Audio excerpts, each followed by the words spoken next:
Assalamualaikum warahmatullahi wabarakatuh. Kami dari kelompok 4 ingin mempresentasikan mengenai prediksi permintaan transportasi online berdasarkan waktu dan juga lokasi. Sebelumnya perkenalkan saya Farah Wandari. Perkenalkan saya Pasha Elfrida. Kenalkan, nama saya Zahra Salsabila. Next, sebelum menjelaskan lebih ke pokok intinya, saya akan menjelaskan dulu mengenai latar belakang. Diambil dari industri transportasi online yang sangat bergantung pada ketersediaan pengemudi dan juga kendaraan yang tepat di lokasi dan waktu yang tepat untuk memenuhi permintaan pelanggan. Fluktuasi permintaan yang tidak terduga dapat menyebabkan penumpukan atau disebut surplus dan juga bisa terjadi kekurangan atau defisit pengemudi di area tertentu yang berdampak pada waktu tunggu pelanggan yang panjang, pembatalan perjalanan atau insentif berlebihan bagi pengemudi yang merugikan perusahaan. Nah, mengelola volume data yang besar secara efisien dan melatih model machine learning pada skala tersebut memerlukan framework komputasi terdistribusi seperti Apache Spark, dan data yang digunakan dalam proyek ini dengan fitur geohash 6 lokasi dan juga timestamp atau waktu untuk memodelkan pada permintaan layanan transportasi online. Next. Oke, tujuannya yang pertama membangun model prediksi skala besar, kedua mengoptimalkan penempatan sumber daya, ketiga evaluasi kinerja model terdistribusi, yang terakhir ada visualisasi hasil. Di sini saya akan menjelaskan mengenai deskripsi dataset dan juga sumber data. Data yang digunakan dalam proyek ini adalah data sintetis yang dibuat menyerupai pola permintaan transportasi online. Data ini dirancang untuk memiliki karakteristik pola permintaan harian seperti puncaknya di jam sibuk dan juga mingguan seperti perbedaan permintaan antara hari kerja dan juga akhir pekan, serta variasi permintaan antar lokasi geografis yang dipresentasikan oleh GeoHash 6. Untuk struktur datanya sendiri, yang pertama itu ada GeoHash 6, terdapat kode lokasi geografis yang unik, merepresentasikan area di mana permintaan terjadi, dan ini penting untuk pemodelan spasial. Yang kedua ada day, hari keberapa dalam periode data. Ketiga timestamp, waktu dalam sehari, merepresentasikan interval waktu di mana permintaan dia mati. Yang terakhir ada demand, itu nilai permintaan aktual dalam konteks transportasi online, bisa berarti jumlah permintaan perjalanan, jumlah request yang masuk atau kepadatan penumpang di suatu area. Nah, ini adalah data-data yang digunakan. Yang pertama itu ada Grab at every view from Google Store. Yang kedua ada Grab Test Driver Telematics. Yang ketiga adalah Grab Holding Stock Data. Nah, selanjutnya ada arsitektur sistem dan diagram alur proyek. Yang pertama itu ada data source. Yang itu data set yang diperoleh dari file CSV yang memuat informasi waktu, date time, lokasi, dan jumlah permintaan transportasi. Yang kedua ekstrak. Data diekstrak menggunakan PSVAC dengan membaca file CSV ke dalam data frame. Yang ketiga ada transform. Data ditransformasikan dengan passing waktu menjadi fitur-fitur dalam jam, hari, dan apakah hari tersebut merupakan akhir pekan. Lokasi dikonversi menjadi format. Dia harus untuk merepresentasikan wilayah geografis yang lebih ringkas. Lalu seluruh fitur tersebut digabungkan menjadi vektor fitur digunakan vektor assembler. Yang keempat itu ada load. Dataset dibagi menjadi dua bagian, data pelatihan, training, dan juga data pengujian, testing, dengan proporsi 72:25. Yang kelima itu ada train model. Model gradient boosted tree atau GPT dilatih menggunakan data pelatihan dengan fitur yang telah disiapkan.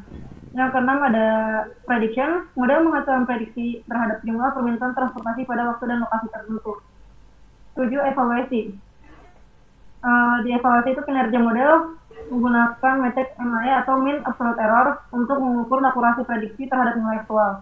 Yang kedelapan adalah visualisasi hasil prediksi dan data aktual divisualisasikan dengan menggunakan grafik serta dashboard interaktif untuk mendukung pengambilan keputusan. Selanjutnya ada proses ETL dan teknologi yang digunakan. Untuk ekstrak sendiri, proses ini dilakukan dengan membaca file CSV menggunakan PSVAC. File tersebut berisi informasi waktu dan lokasi permintaan transportasi online, dan data dimuat ke dalam data frame Spark menggunakan Spark CSV. Selanjutnya ada transform. Pada tahap transformasi, data yang telah diekstrak dibersihkan dan diproses menjadi fitur yang dapat digunakan oleh model machine learning. Dan beberapa transformasi itu meliputi parsing dalam date time menjadi fitur holiday and weekday, Selanjutnya menambah transformasi apakah hari tersebut termasuk akhir pekan.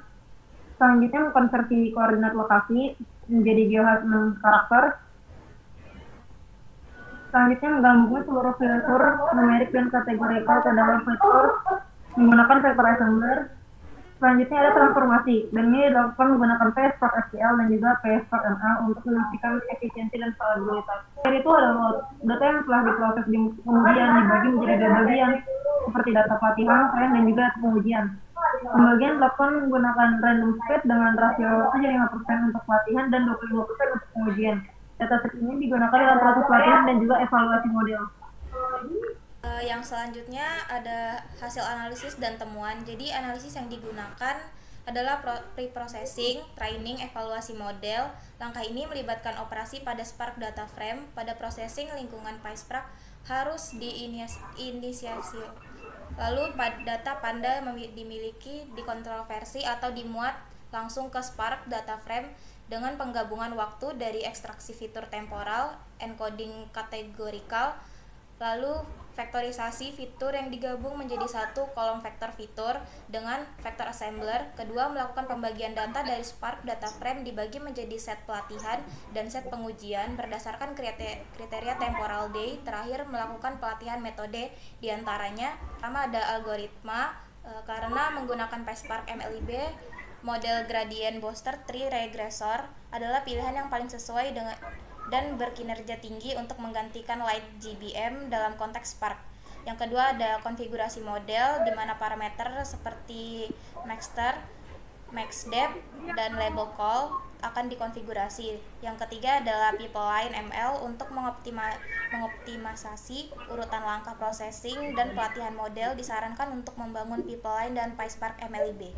Berdasarkan hasil ini, insight penting yang diperoleh antara lain permintaan tertinggi terjadi pada jam kerja dan akhir pekan. Yang kedua, beberapa lokasi tertentu memiliki intensitas permintaan tinggi secara konsisten. Yang ketiga, prediksi ini dapat membantu operator dalam mengatur alokasi armada secara optimal dan meningkatkan efisiensi operasional. Dengan analisis ini, perusahaan dapat merancang strategi promosi dan logistik ke armada berdasarkan pola permintaan yang telah diprediksi sehingga mendukung pengambilan keputusan yang lebih tepat dan berbasis data. Yang selanjutnya ada evaluasi metode atau tools yang digunakan. Jadi model yang digunakan dalam proyek ini adalah gradient booster tree regressor atau GBTR regressor dan PySpark MLIB. Model ini dipilih karena memiliki performa yang baik dalam menangani hubungan nonlinear antara fitur-fitur waktu dan lokasi terhadap jumlah permintaan transportasi. Selain itu, GBT juga unggul dalam mencegah overfitting melalui mekanisme boosting dan yang iteratif, di mana setiap pohon baru fokus memperbaiki kesalahan dari pohon sebelumnya. Dalam hal performa, model dievaluasi menggunakan metrik mean absolute error atau MEA yang menghasilkan nilai sebesar 3,42. Nilai ini menunjukkan bahwa secara rata-rata kesalahan prediksi model terhadap nilai aktual relatif kecil dan masih dalam batas toleransi. Hal ini diperkuat dengan scatter plot antara hasil prediksi dan data aktual yang memperhatikan kedekatan data terhadap garis identitas, Y sama dengan X, serta residual plot yang menunjukkan bahwa error tersebut secara acak dan tidak membentuk pola khusus. Lalu dalam implementasinya, PySpark MLIB dipilih sebagai platform pemrosesan data karena keunggulan dalam menangani big data secara efisien. PySpark memungkinkan pemrosesan data dalam jumlah besar secara terdistribusi dan paralel yang mempercepat proses ETL, training, hingga evaluasi model. Selain itu, pipeline MLIB juga memungkinkan penggabungan proses transformasi dan pelatihan model dalam satu rangkaian kerja yang konsisten dan dapat direproduksi. Dengan kombinasi metode dan tools ini, proyek mampu menghasilkan sistem prediksi permintaan transportasi secara efisien, scalable, dan dapat dijadikan dasar pengambilan keputusan bisnis yang berbasis data. Lalu selanjutnya di sini ada dashboard visualisasi dan insight bisnis, yang dimana diagram biru menunjukkan jam yang tidak sibuk. Lalu untuk diagram oranye yaitu menunjukkan jam-jam tersebut adalah jam-jam sibuk. Menunjukkan tren jumlah permintaan transportasi pada setiap jam sepanjang hari. Terlihat bahwa permintaan mencapai puncaknya pada dua periode. Untuk periode pertama yaitu pada pagi hari saat jam 7 sampai jam 9 pagi saat masyarakat berangkat kerja atau sekolah. Lalu selanjutnya adalah periode yang kedua, yaitu di sore hari pada jam 5 sampai jam 8 malam. Itu saat jam pulang kerja atau aktivitas sosial. Lalu selanjutnya di sini ada line chart tren waktu permintaan harian. Di sini sama menunjukkan tren jumlah permintaan transportasi pada setiap jam sepanjang hari. Terlihat bahwa permintaan mencapai puncaknya pada 2 periode utama seperti yang tadi.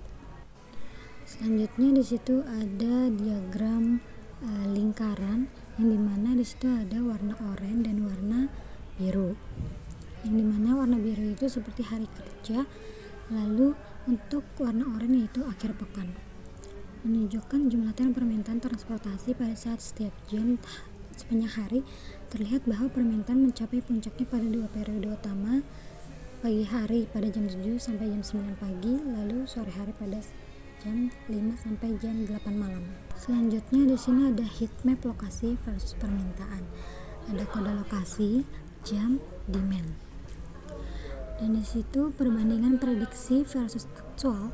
Scatter plot digunakan untuk memperlihatkan kedekatan nilai prediksi terhadap nilai aktual. Titik-titik data yang berdekatan dengan garis diagonal mengindikasikan prediksi yang akurat. Grafik ini memperkuat validitas model yang digunakan. Oke, cukup sekian presentasi dari kami. Thank you.